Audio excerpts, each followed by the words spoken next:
For Harold Graham is that he's going to be in the chief supporting bout to the Kayla Simpson match at Wembley next month, and he will have, says Mike Barrett, a world-ranked middleweight opponent. Well, as I told you, Scotland have beaten Iceland in their World Cup qualifier 3-0 at Hampden Park. On the line now from Glasgow, here's Archie McPherson. Scotland won the game comfortably all right, but the fact of the matter is that they ought to have won by the proverbial barrel load. A combination of superb goalkeeping by Iceland's Sigurdsson and incredible misses kept the score to a reasonable appearance. There was a wait of fully 25 minutes before the opening goal, a header by Paul McStay from a Cooper cross, and that considerably relieved the tension amongst the 52,000 crowd. But 4 minutes from half-time, McStay again scored a glorious second when he lashed home a 35-yarder after a brilliant Dalglish pass. In the second half, Scotland bombarded the Icelandic goalmouth, but it was only when Charlie Nicholas replaced Dalglish, who, by the way, had been brilliant, that the penetration was again made. In 28 minutes, Charlie ran onto a clip by Miller and headed strongly past Sigurdsson. There was a slight air of disappointment at the end that Scotland hadn't scored more, but you can't have everything. 3-0, a solid start to the World Cup campaign.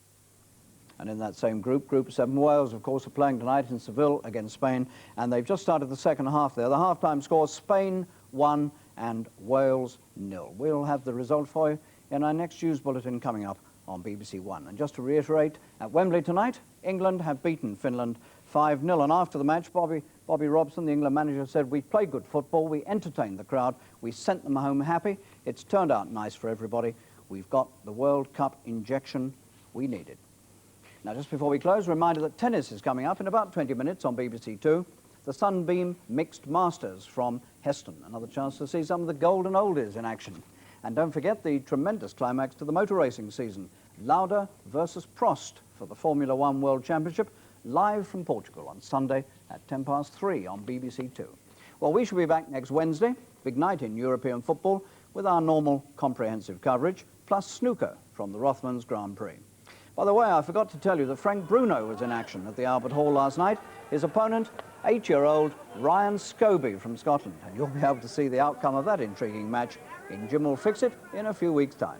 And meanwhile, a closing look at the man they're calling the new Frank Bruno, the latest Terry Lawless heavyweight acquisition. Ex-amateur Gary Mason.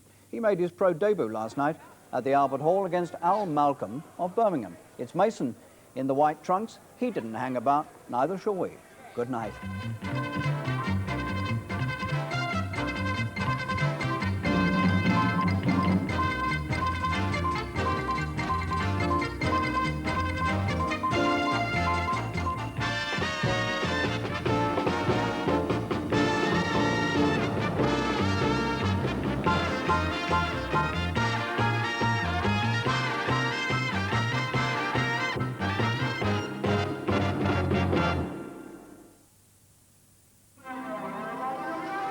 BBC1 presents a new series of Question Time with Sir Robin Day. Well, as you can well imagine, there'll be plenty of topical argument in the new season of Question Time.